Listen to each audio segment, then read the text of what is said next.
Hi, good evening, everyone. Let me see whether we have people who have joined us. People are joining. So as you join, please let me know where you are joining me from before we start. It's good that we catch up. We say hi to each other. I see there are several of us here. So let's say hi as you join. Tell us where you're watching us from. It's my pleasure to be here. Very, very happy to see all of you here. So let's just say hello. Say hello to me. Say hi to each other. Let me know where you're watching us from. Let me know whether this is the first time you're watching. You are here for the lives with us. It's always encouraging to see us watching from all over the place, all over Kenya, and sometimes even outside the country. So it's always a pleasure. So let's say hi in the chat. Let's put it in the chat.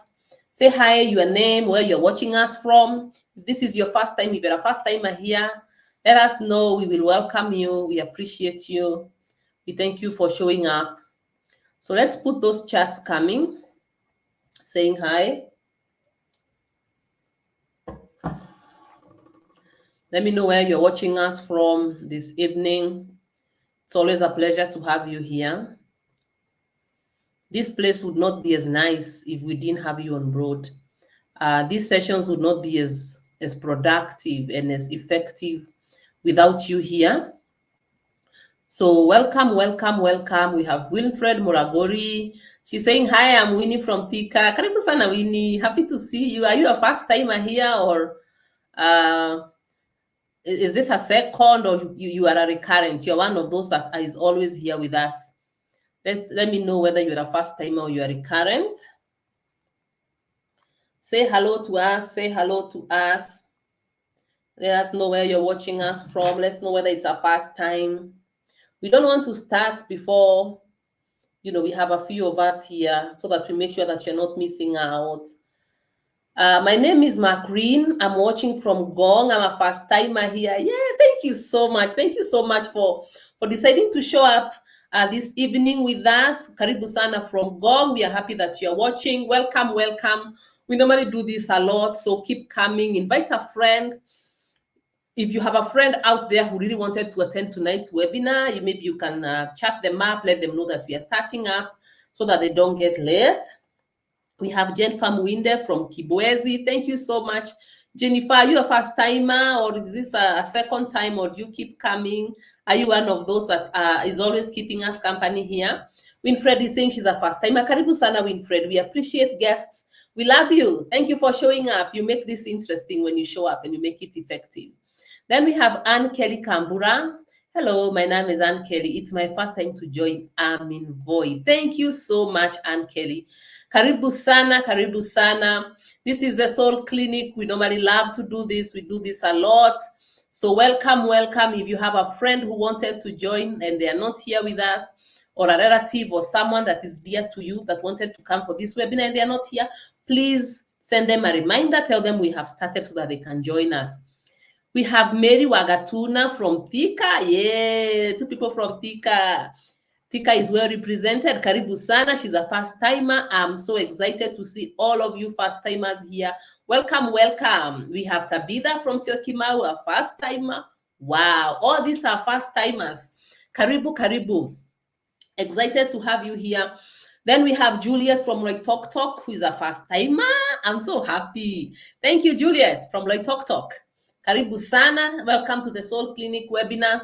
I'm excited to have all of you here. So if you have a friend or someone who wanted to attend tonight's webinar, please invite them. Let's gather as many people as possible so that we can learn and heal together. So I'm looking up to see whether there are other people who have joined. Wow, there's Faith Duta from Ruaka. Wow, thank you so much, Faith. She's a first timer here. A very warm welcome from me. I'm happy to see you here. I'm excited. Wow, we have Pamzo. Pamela from Meru. It's my first time too. Karibu sana, all the way from Meru. How is Meru? I'm excited to see you here. I'm happy to have you on board. So let's keep those hellos coming. Let's keep saying hi to each other. We can allow a minute or two for the others to join us so that we can have a good session together. So karibuni sana, karibuni. Like I've said, if you have a friend or a relative or someone who wanted to join us tonight and is not here with us, please invite them. Let them know that we have started. Let them know that we are continuing so that they can join us. So welcome, welcome. Let me see whether we have other people who have joined us. Phyllis Mboro Karembe from Gong. She's her first time. Karibu sana, Phyllis. I'm very excited to see you here. I'm happy to have you on board. Welcome, welcome, all you first timers. Exciting, exciting to see you and to have you here. Dorcas Wanjiro, good morning from wherever. Dorothy from Raqqa. Soul Clinic is home. Yay! I'm happy. Thank you. Soul Clinic is home. This is where we come to learn to heal. We learn, we unlearn, and we relearn new things so that we can live whole, authentic lives. So, karibu sana Dorcas. I'm happy to see you. At least you're not a first timer. So it's very exciting to see you. So let's keep, we have Lucy Oginjosh. It's a first timer. Karibu sana Lucy. Makes the Soul Clinic your home. We are always excited to have you and to see new people joining us so that we can heal together. We learn, we unlearn, we relearn new things so that we can better our lives. Dolphin is saying she's from Mumias. She's happy to be here again. Karibu sana. Let's make the Soul Clinic home. And as we keep coming, let's keep putting in the chat where we are watching us from. Let's keep saying hello. Let's make this space as warm as possible for each and every one of us. Now, for our very first timers, my name is Coach Ruth Waithera. If you're meeting for the very first time, I want to take this moment to welcome you very, very warmly into the Soul Clinic. At the Soul Clinic, what we do is that we fix your pain, we help you feel good and live wholly. My greatest ambition and passion in life is to see as many women live their authentic lives as possible. So I'm on a mission to help you overcome all the emotional blocks, all the mental blocks, anything that could be blocking you and standing in the way of you and destiny. This is what we love to address here because I want to see you be happy. I want you to live purposefully. I want to see you living a fulfilled life. I want you to see you being very authentic in who you are as a woman. And that's why we keep doing this here. And it's not just for women. We also extend it to the men because there is no sense in living if you're not living an authentic life. So anything that is standing in the way of you living an authentic life, we want to address it because we want you to heal from it. We want you to learn. We want you to unlearn the habits, the belief patterns, the thought patterns. Anything that stands in the way of you being authentic is what we address here at the Soul Clinic. So if you're here for the first time, it's a pleasure to meet you. My name is Coach Ruth Waithera. I'm also a therapist, and that is what I love to do. Now, I want us to look at why we are here tonight. And as people continue to come, please continue saying hello to us. And if you have questions, you can put them in the chat so that as we move on, I'm going to be addressing them. So put those questions in the chats even as we proceed. Marriage warrior, hi dear, have missed you, my coach. Wow, I'm so excited to see you here. Karibu sana. Ukiona hivyo, you are not a first time. I wish I would know your name. I wish I would know your name so that I call you by your name. So it's exciting to see you here. I'm happy to see you come back. So tonight we are looking at unresolved trauma and how it shows up in your day-to-day life. And why is this topic of trauma so important to me? Because I know what trauma, unresolved, unprocessed trauma can do to someone. It keeps you stuck. Unresolved trauma hinders you from experiencing yourself and experiencing life fully. Unresolved trauma will keep you in a cycle, just spinning around, not being authentic, not being happy, not accomplishing your goals, having unhappy relationships, being a bad parent, all those things. You'll have a very unsatisfied life if you have these unprocessed traumatic experiences. So we can't stop trauma from coming. Traumatic experiences will always keep coming our way.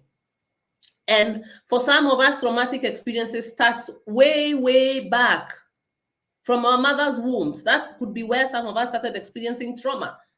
So traumatic experiences cannot be avoided, but we need to learn how to overcome. We need to learn how to process. We need to learn how to deal with them so that we draw strength from them. So trauma is what happens within you as a result of what happens without. So trauma is not the happening, it's not the event. And that is why two people can go through a similar event. Two people can go through a similar experience. They can be raised by the same parent. Because like I've told you, trauma starts, for some of us, started way back, even in our families of origin. They can be raised from the same parent, but they go through different experiences. And I normally like to say, don't compare your relationship, for example, your relationship with your mother, with your sister's relationship with your mother, because those are two different relationships. Your sister could be experiencing your mother very differently from how you experience her. So what happens within you as a result of what happens outside of you? And what happened outside of you are the traumatic events or experiences. So what happens when we experience distressing or overwhelming events is what we call trauma. And for many of us, our trauma coping mechanisms are an adaptation to pain. It's a survival-based pattern because traumatic experiences can be very overwhelming. And because we don't want to get overwhelmed, we don't want our survival to be threatened, then we must get survival adaptation patterns. And trauma is normally on a spectrum, and it varies from person to person. There are some traumatic experiences that you easily overcome, or their effect is not so heavy. Yet the others that happen to you that are so heavy that take and require a lot of time and effort for you to resolve and to process. Now, unprocessed or unresolved trauma equals undigested life experiences. And I love the word undigested. It's because a traumatic event happened, it hit you, but you didn't allow those emotions, that experience to go through the system and complete the loop. Because what's supposed to happen is that once you experience a traumatic event, there are emotional expressions, there are physical expressions to the shock and to the pain. Now, if those don't complete the loop, look at it as something that comes through to your system but doesn't go through. It gets stuck somewhere in there.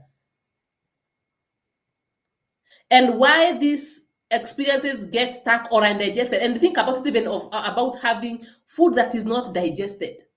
So if you eat food and it doesn't go through the system, it gets undigested, it causes you a lot of problems. So that is what unprocessed trauma looks like. Something came to your system, you couldn't avoid it, the traumatic event maybe couldn't even be avoided, but you didn't allow yourself to process it. So it gets stuck, it gets undigested. So what you would need to do to overcome the traumatic experience is to digest it. And that is where the processing comes through. Otherwise, you don't process it, it remains in the system. And sometimes why these experiences remain in the system is because we lack the resources to process the difficult experiences. We develop coping mechanisms so as to survive. So we don't know what to do when it is so heavy. We don't know what to do when it has hit us so hard. So then trauma is this, like I have said, is physical, is expressed physically, it is expressed emotionally. So if you don't allow those processes to complete the loop, then you don't process the trauma, then it gets stuck in the system and it starts to manifest as diseases, and it starts to manifest as other coping mechanisms. Trauma can be acute, because it's important that you understand what trauma is. Trauma can be acute. Acute is you have this one or a single catastrophic event that immensely changes your life. It alters the course of your life. It's single. It's just a single event. But trauma can also be chronic. It's this continuous, prolonged exposure to traumatic experiences. And for those who've been here and they know me, I love to talk about toxic and abusive relationships. Now, chronic trauma is what victims of abuse go through. You are staying with someone, you're living with someone, or you are a child that was raised by an abusive parent. Your trauma is likely going to be chronic. They do this today, they say that tomorrow. Tomorrow they don't do that, they don't say that. And those experiences, that continuous exposure continues to traumatize you day in, day out, year in, year out. And we may not completely avoid traumatic experiences because we live in the world. So then what we need to do is to learn how to process. And processing is difficult for many people because processing demands that you allow yourself to experience difficult, uncomfortable emotions and sometimes bodily sensations. So this is how traumatic experiences, when they're not processed, this is how it shows up in your day-to-day life. And when I'm talking about trauma, I want you to know that I'm talking about trauma that starts all the way from the womb. Remember, I told you there's trauma that starts from the womb into the family of origin and into the life. So we are looking at that whole spectrum of trauma. The first thing that unprocessed trauma does is that it affects your identity. Traumatic experiences that are not processed well, they will shape your core beliefs about yourself and the world.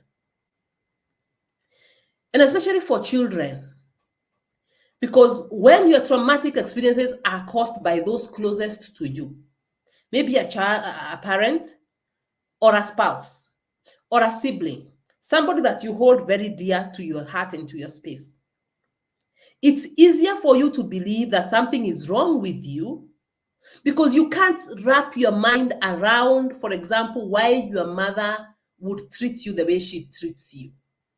Why would your spouse treat you the way she treats you? Why would my sister, my brother treat me the way they treat me? So it's easier to make sense because our adaptation mechanisms are normally a way or a means of trying to make sense. So it's easier to make sense of that whole situation by saying something is wrong with me. That is why they are treating me this way. So then you form this identity that makes you feel you're not good enough. You're not worthy of love. The world is a scary place. Men cannot be trusted. Women cannot be trusted. Everybody is unsafe. So when you come into the world with that an identity, it's normally a warped identity. Because at the very core of your being, you are a human being of worth. At the very core, you are created as a human being of worth. But unprocessed trauma, and sometimes we have unprocessed trauma because we lack the resources. We don't have the resources that help us process trauma properly. For example, if you're a child, what resources do you have? You have no emotional awareness. Your emotional capacity is not well developed. So you are trying to make sense of very confusing things. You're trying to make sense of the world, and it doesn't make sense. It's problematic. You're struggling. So when you are unable to process that traumatic experience, it can easily turn into you developing a very warped view of the self.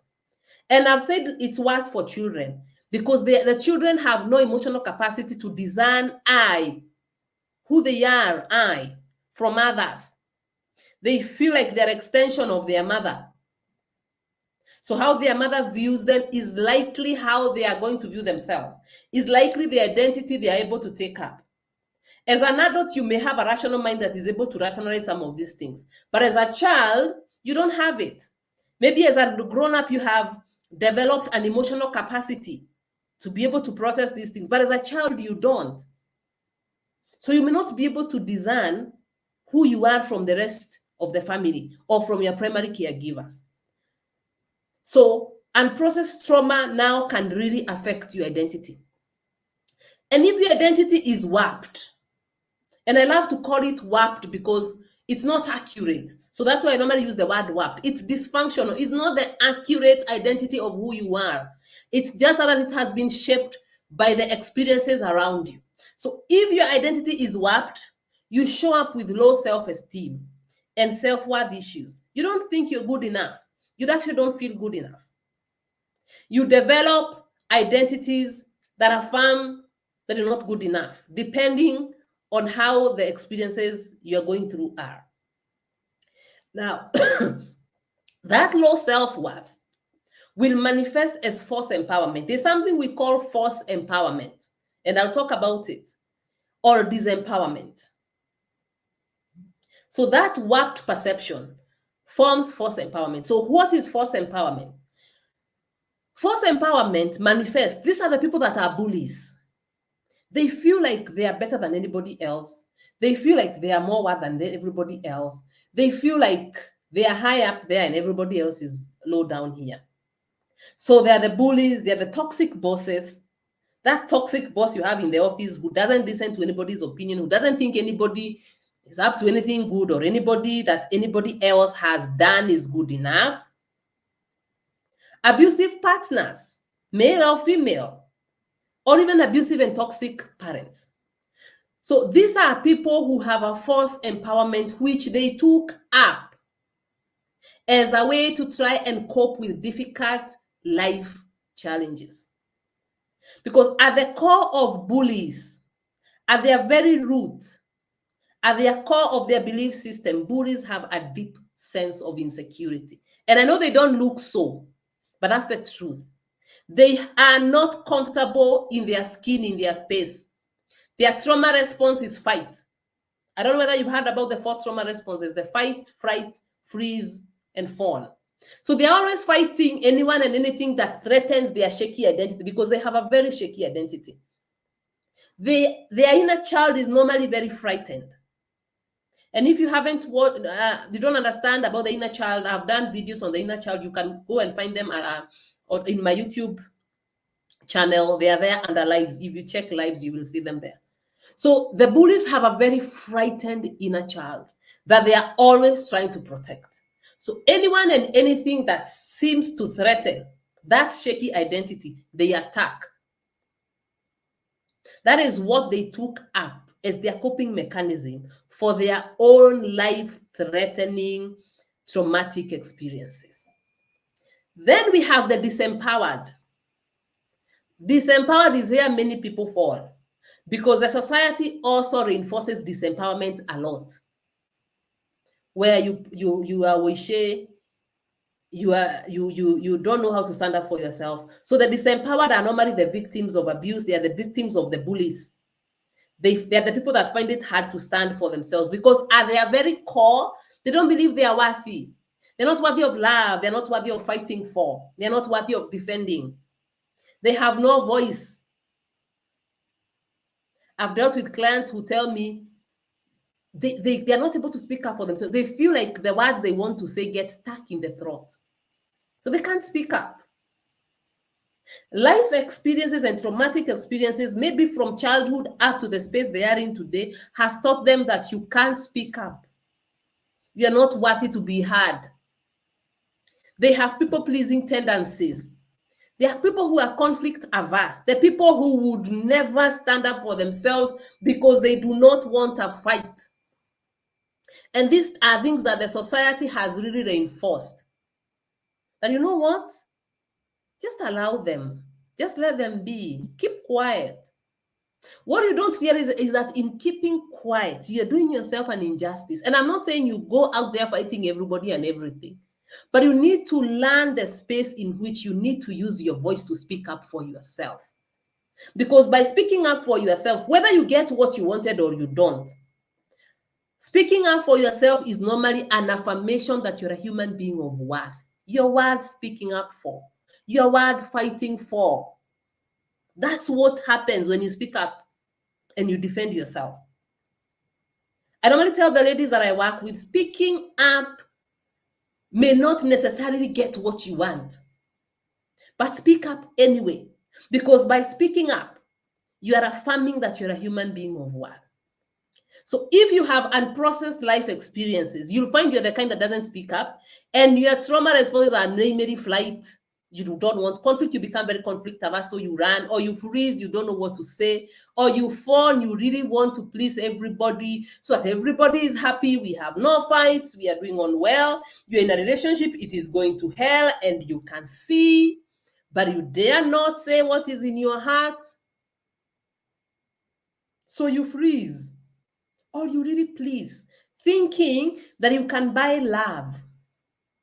Love is not to be bought.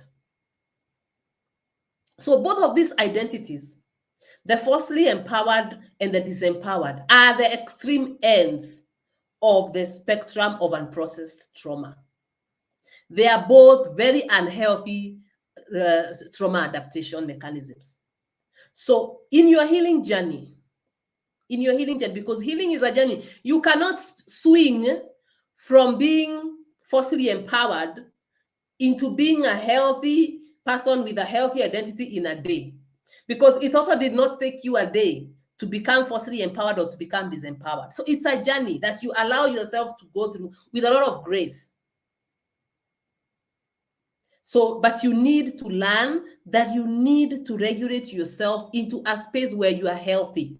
You are not operating on either extreme of the spectrum. The other way it shows up is a relationship issues. And this is normally where many of us wake up and realize, something is not right here. Because I'm doing well at work, I'm doing well at school, but how come in the close relationships with the people that I care about, something is amiss? And let's keep the questions in the chat coming. Now, unprocessed trauma is where we have the victim-perpetrator cycles or victim-abuser cycles. These are people who are operating at both ends of the spectrum, the identity spectrum that I've told you. They're falsely empowered and they're disempowered.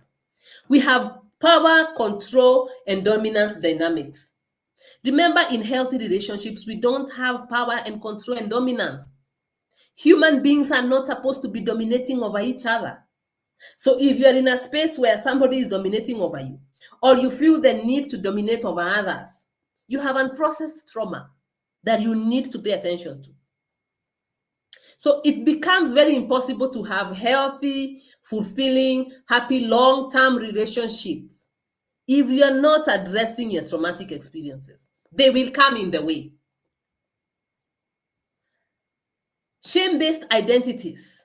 Many of us have identities based on shame.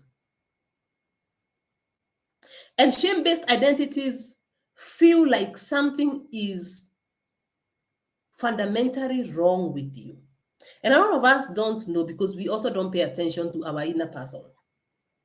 But shamed identities will manifest. And the moment you start your healing journey, you will realize you always feel like there's something fundamentally, at the very core, there's something fundamentally wrong with you. Everybody else is high up there, but you, second class.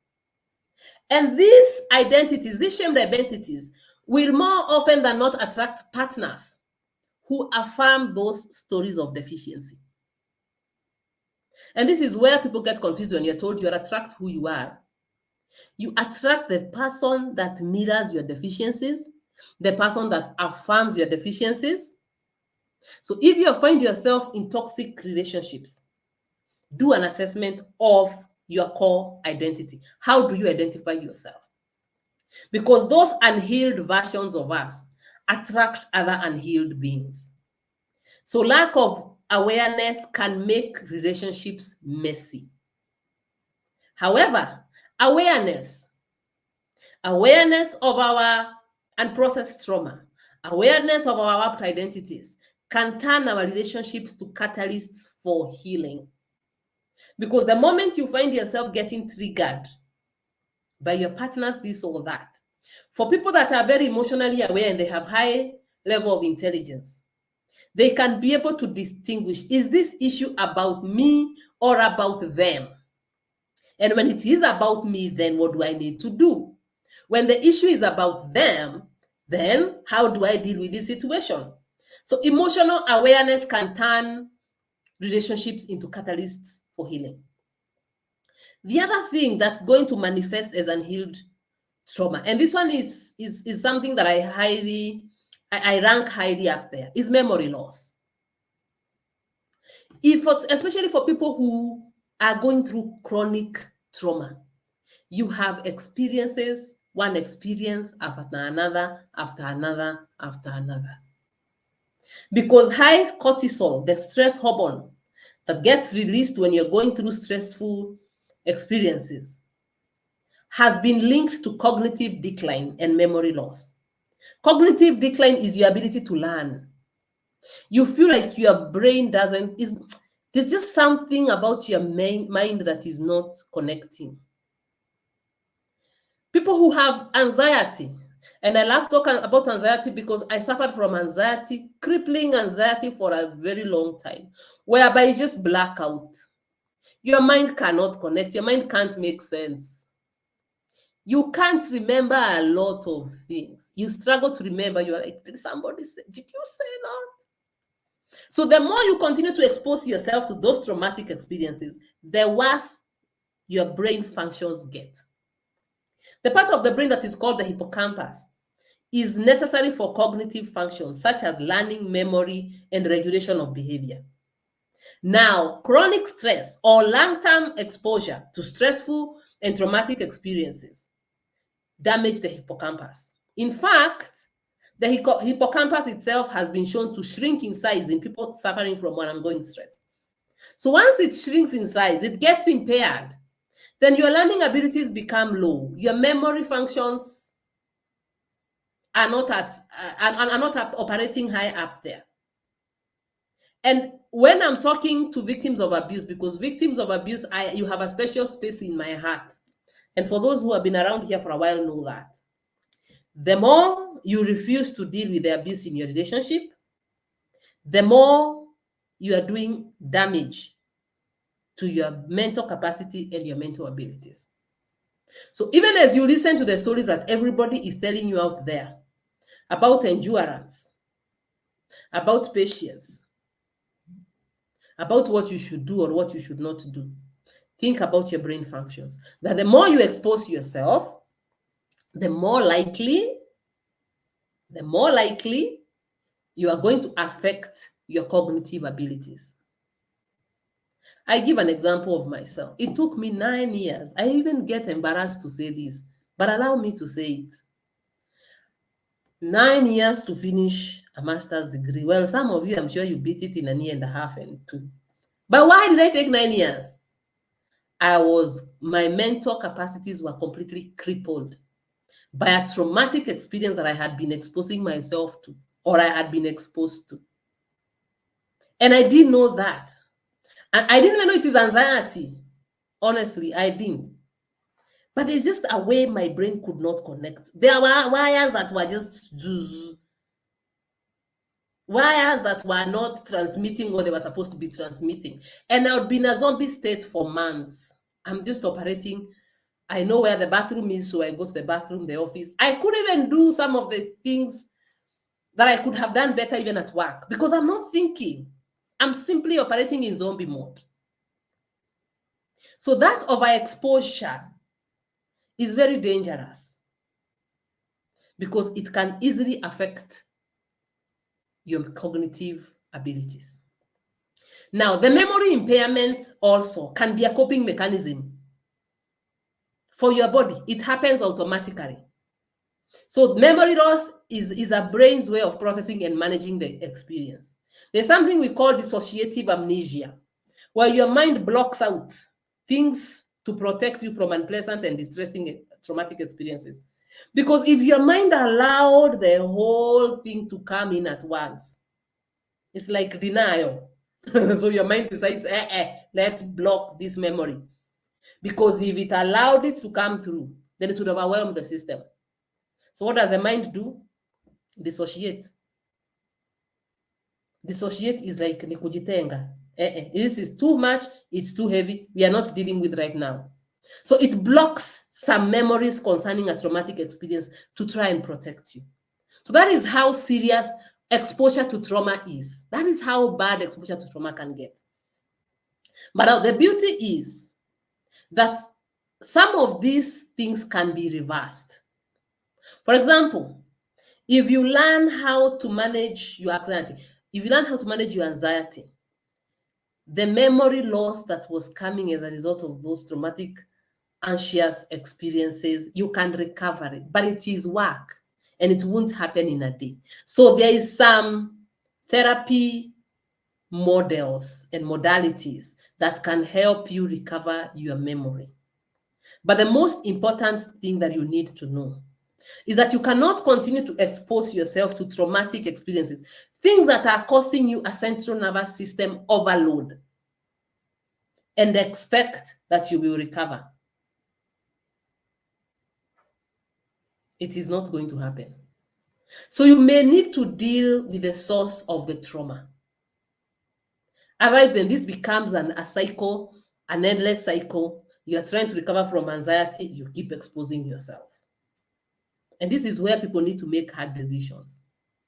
Because even there are some workplaces that are so toxic. It is so toxic that your performance has really gone down. You have these toxic boss, toxic colleagues. It's messing up your cognitive abilities. And sometimes very difficult decisions may need to be made. Then we have the PTSD, the post-traumatic stress disorder. It's a disorder that develops in some people who have experienced shocking, scary, or dangerous events. So many people will recover from the initial symptoms of trauma.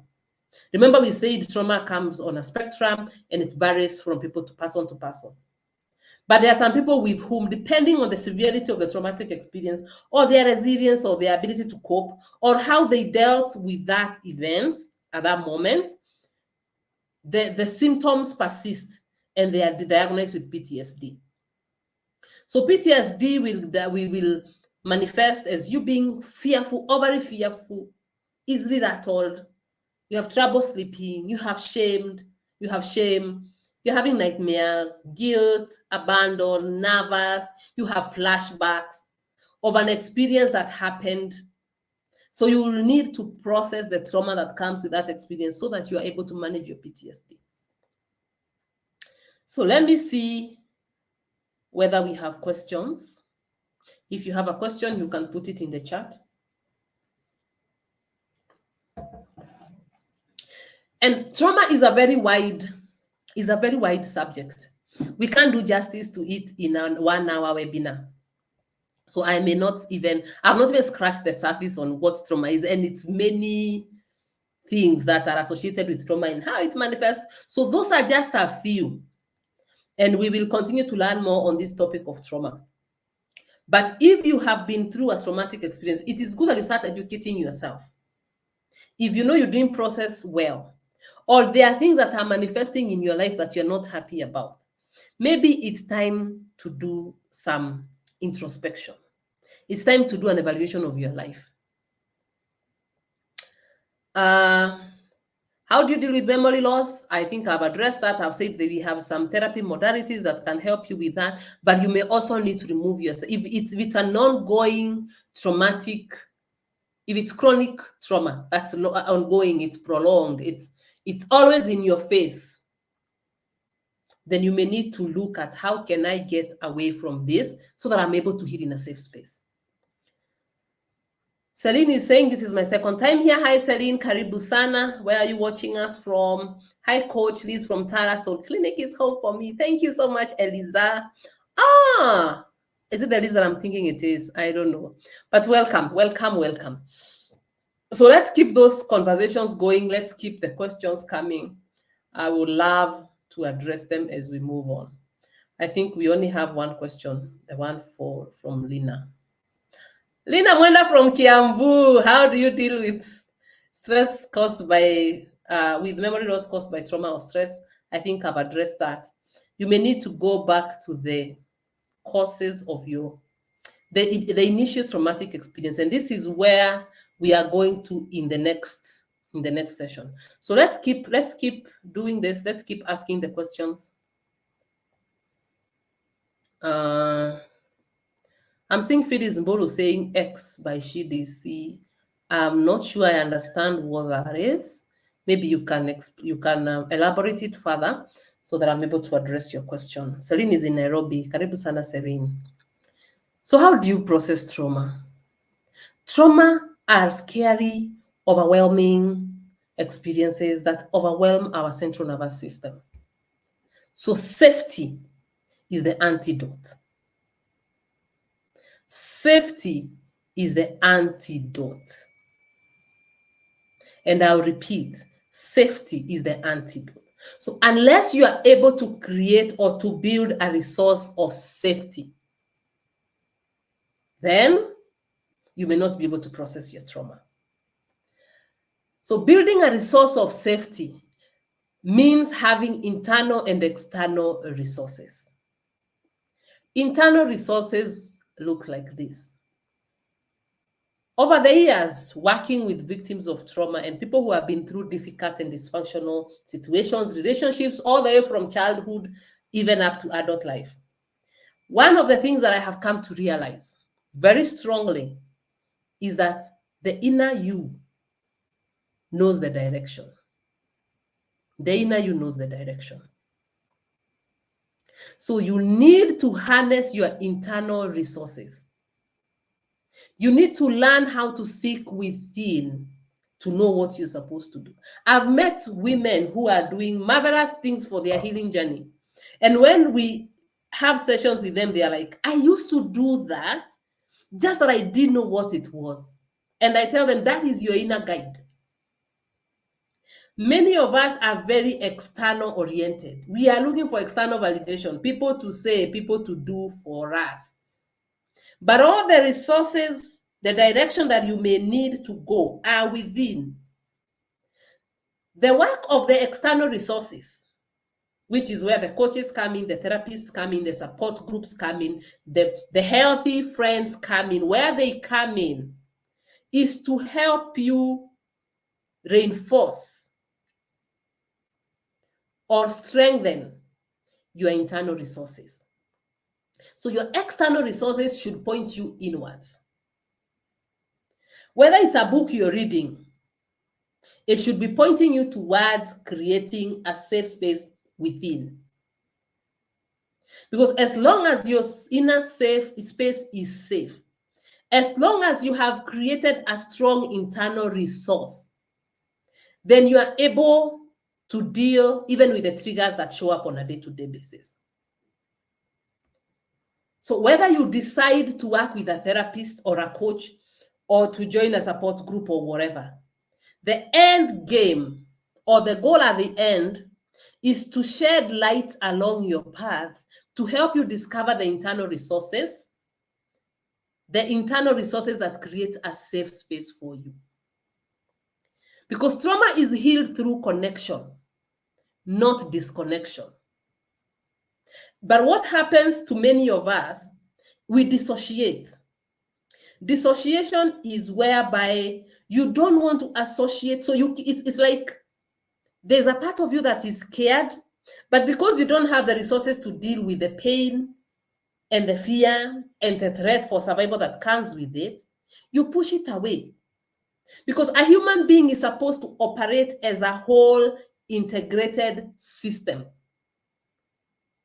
So when some of us go through traumatic experiences, what do? We often kutenga, we put away, we dissociate. We don't want to associate with that part of us that is scared because it's going to overwhelm the rest of us. It's going to cause chaos in the rest of the system, and we don't know how to deal with the rest with that.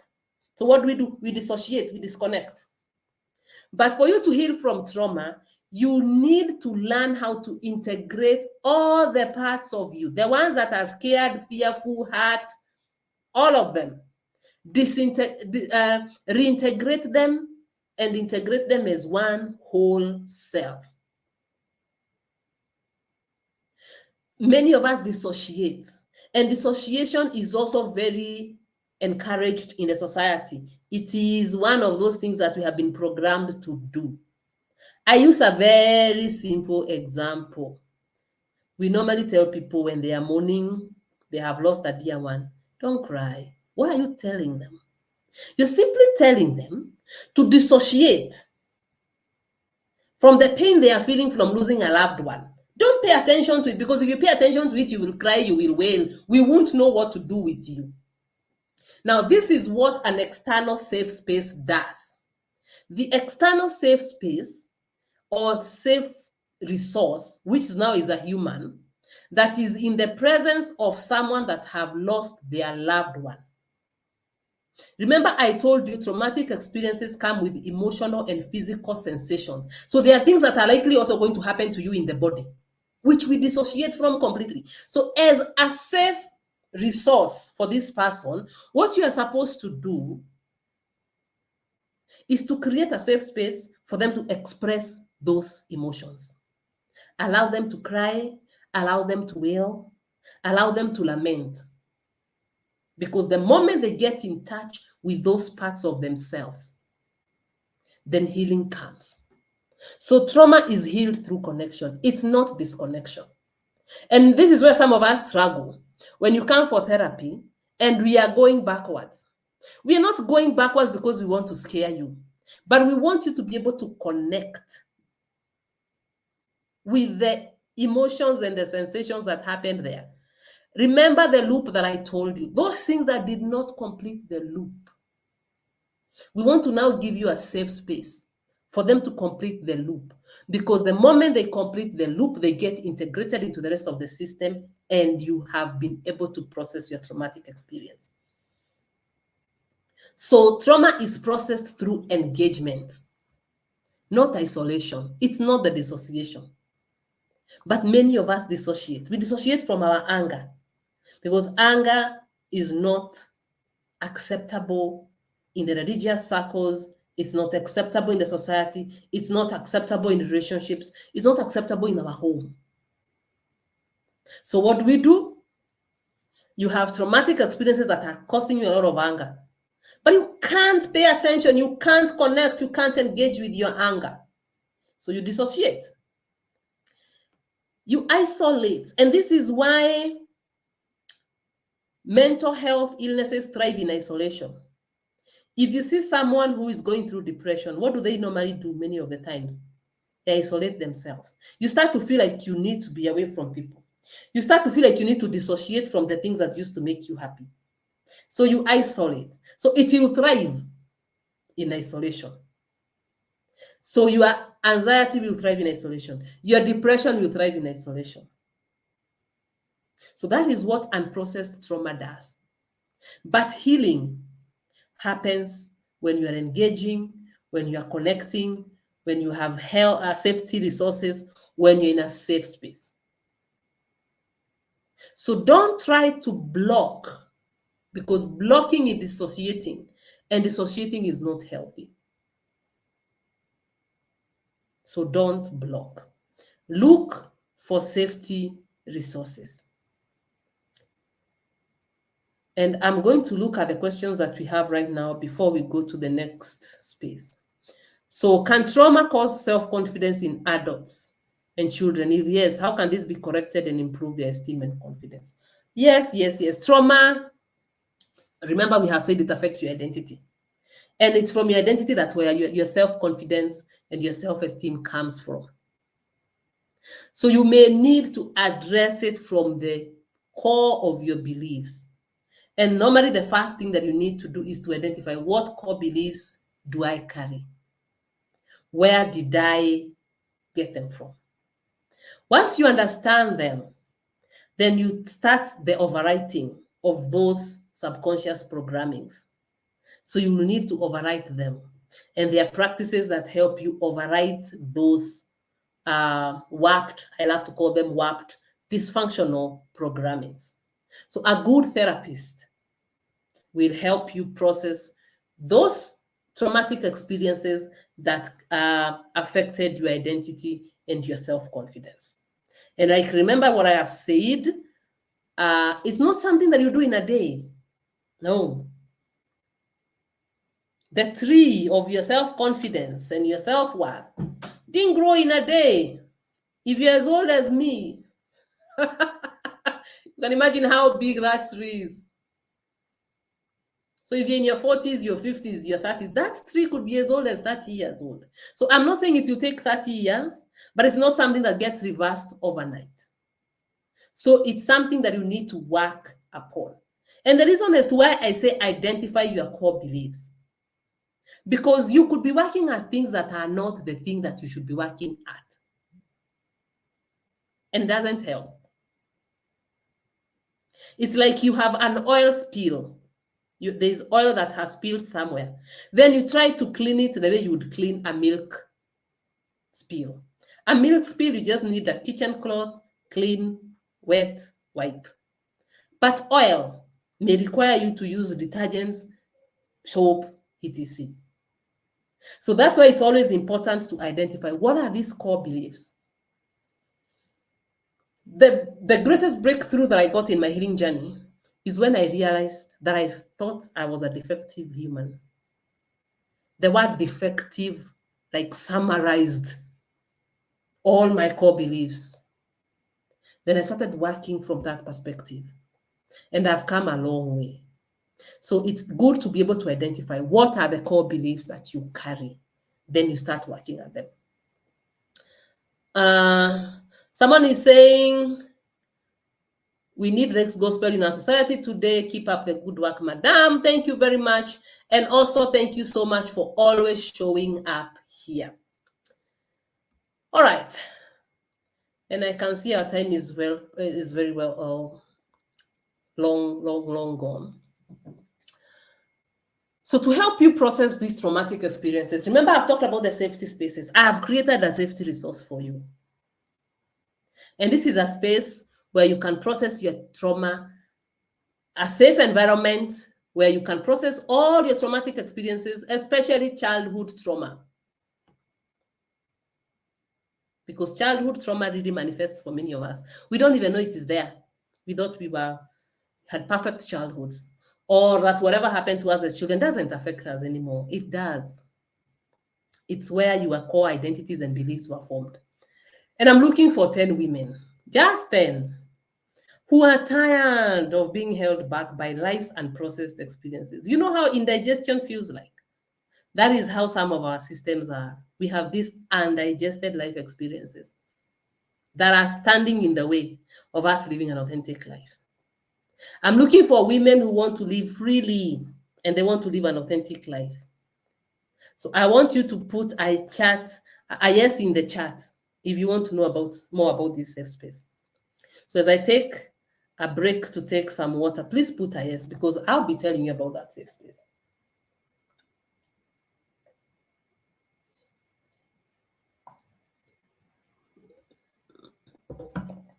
I'm seeing yeses coming, so keep them coming. Liz, I can see your yes. So if you want to know more about this safe space, let's put those yeses coming, because this is a space for you. And this is a space for women. It's the Queen's Inner Circle. The Queen's Inner Circle. Reconnecting. Remember, I've told you that trauma healing is about connection, not disconnection. So I want you to reconnect with yourself. I want you to be able to reconnect with your soul. I want you to be able to reconnect with the most authentic parts of you. That is why I've created the Queen's Inner Circle. It's a 12 weeks program. It allows you to deal with your trauma and woundedness from the roots. From the roots. And it's an online program. We meet once a week in the evenings for 12 weeks. And this is what happens within those 12 weeks. The first week, we do an introduction. We lay the ground rules. I introduce you to the program, the requirements for the program. We get to know each other. We understand your goals for the program, what you want to acquire. And then we set the ball rolling. The second week, we normally do something that is very, very critical. We assess for hidden childhood adverse experiences and trauma, what we call ACEs or ACEs. And these are the things that has kept many of us chained. They are the foundation on which we have built all other life experiences. They are the basis on which we have built our identities. And you'll be surprised at what you discover. Some of the things that come out of there are surprising. Week 3, now that you have understood the space you came from.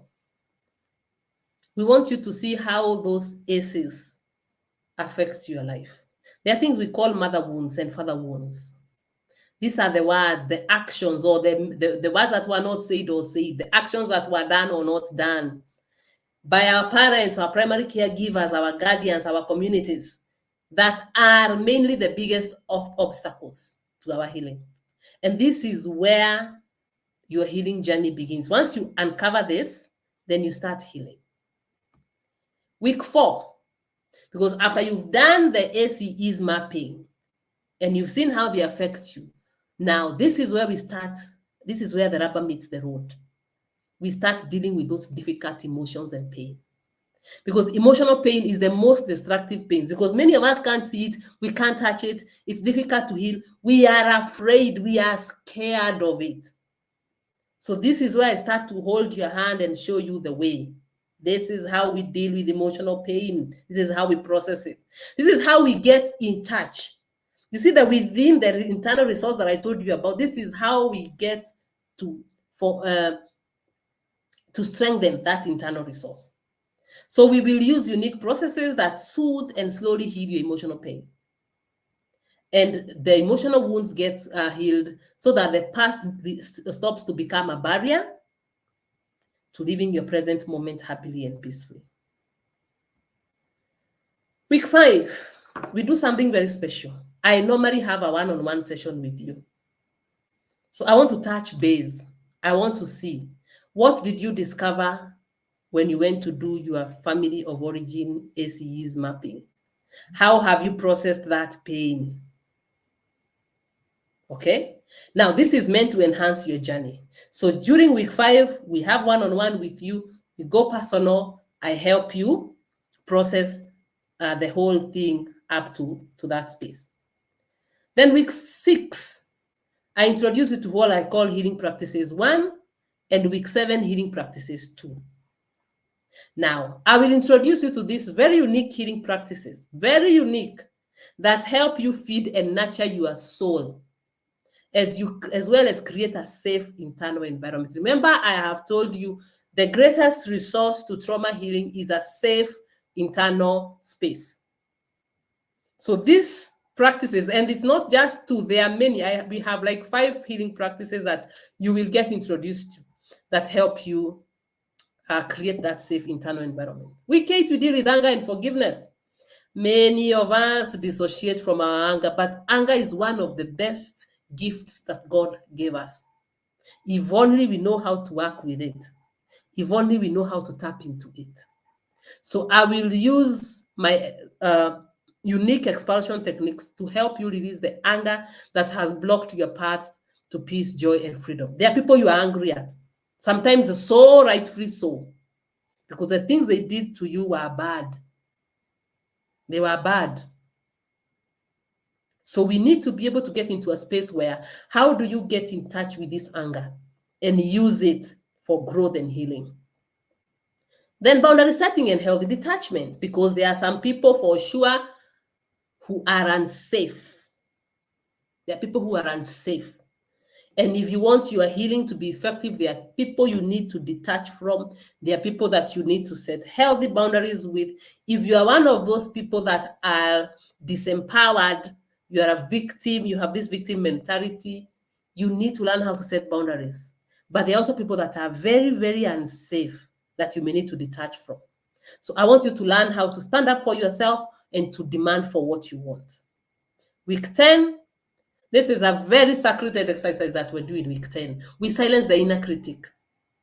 Because many of us have this very, very loud inner judge. And this inner judge is normally very loud in a very subtle way. It's loud, but in a very quiet way that we are not able to identify it. So this sacred exercise will involve putting that inner judge in a coffin and nailing that coffin shut forever to help you live like a free being. And many of us, we start our days with the inner critic. They judge us the whole day, bring down our emotions, introduce negative energy into our space. They cut off our creative energies. We can't be, because we are carrying these judges. in our mind, in our hearts, that are directing and influencing our lives daily. Then after we have done that very sacred exercise, it's always important to touch base because a lot of things happen after that. So this will touch base for the second time, a session with you one-on-one to help you now deal with the whole journey. What are the things you have learned? Where are you struggling? How can I support you further? I will also shed light into areas that require you to do more work. Because by the time you're hitting week 11, I've had you in class for 10 sessions. I can tell what you're struggling with. As a therapist, I'm able to tell, even from the way you do your assignments, the way you do your sharings, I can tell the spaces in which maybe you are scared of going into. So in a very loving but firm way, I will give you direction onto what you may need to pay attention to as an individual. Then the last week we do debriefing. We share stories of your journey. You will tell us how this journey has been for you, what you've learned, what you've healed. And I'll also give areas of insight to the group members for everybody's learning.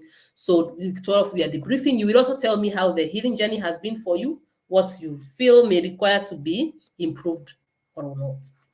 Now, this program will help you reintegrate the parts of you that you have isolated. And we are starting our next cohort on the 13th of May. So we are already registering. Some women are already in. So we are looking to fill the class of 10. And it's just for an investment of Kenya shillings 30,000, which is nothing to the transformation that you will get after the 12 weeks. But I've set up an early bird offer for anybody who pays between now and the 9th of May. There's an early bird offer of 27,500. And if you feel like you may need to create a payment plan, please talk to me after this session. Let's see how you can come up with a payment plan that covers you between here and the next 3 months so that you're not left out. I don't want women being left out. The greatest joy that I derive in life is to see women thrive, to see you rise above those situations that have put you down, those belief patterns and the inner judges and the inner critics. And those very unfortunate things that you've been through that are holding you back from the goodness and the authenticity and the gifts that God has given you. I want to see you rise and thrive. So come, let's discuss a payment plan. And if so far you're not convinced that this program is for you, let's hear what people who have participated have to say. And this one came out really small, so let me read it for you. A lady called Lucy underwent this program, and this is what she had to say. It is said that to know yourself is the beginning of all wisdom. And the Queen's Inner Circle program helped me with exactly that.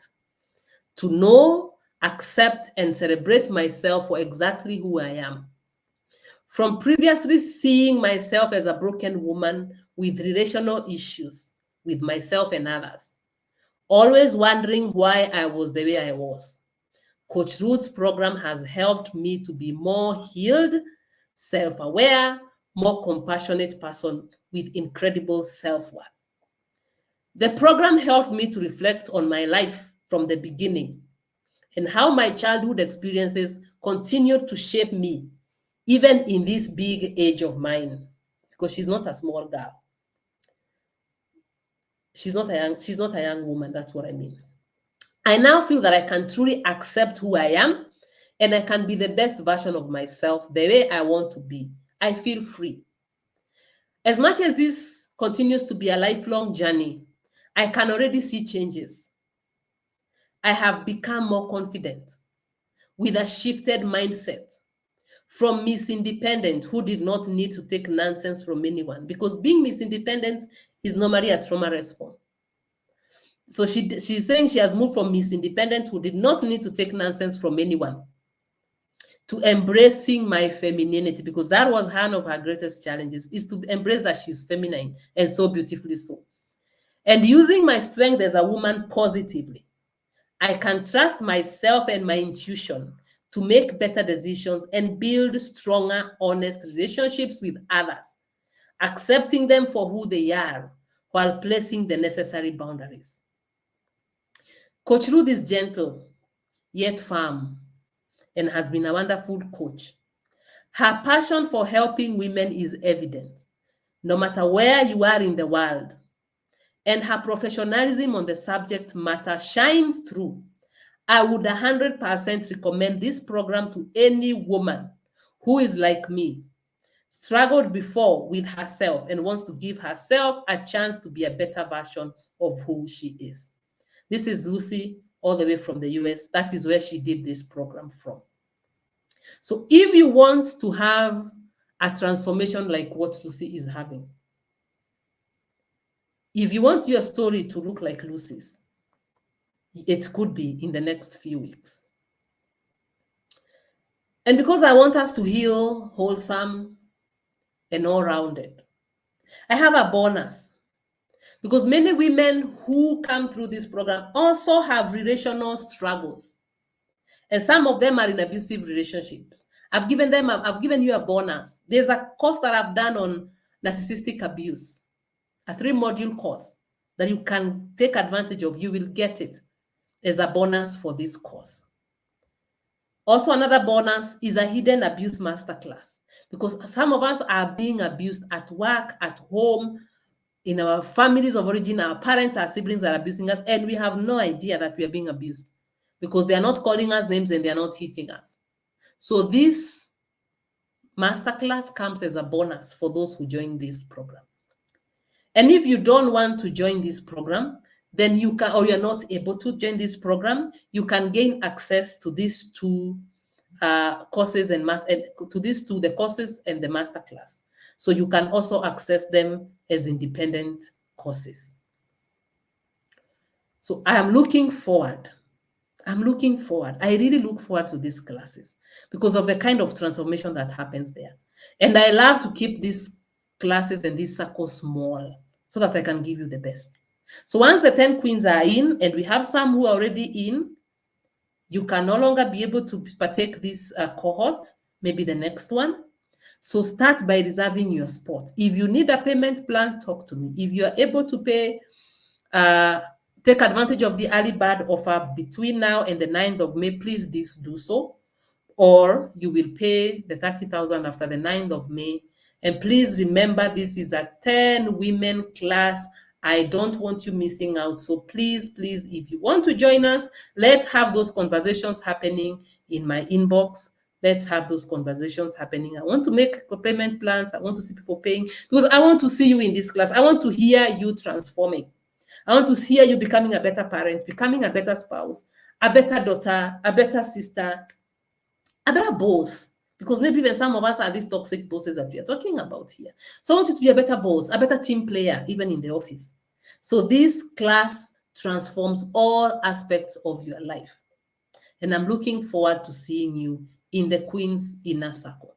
So kindly reserve your spot. Make your payments through that pay bill number 522-603-1621. Take advantage of the early bird offer. If you need a payment plan, I'm open to making payment plans. Or if you pay after the 9th of May, you pay the Kenya shillings 30,000 for that class. So please make that investment for yourself. It could be the best gift you give yourself in the year 2024. So I don't know whether we have questions. If we have questions, I'll be ready to answer them.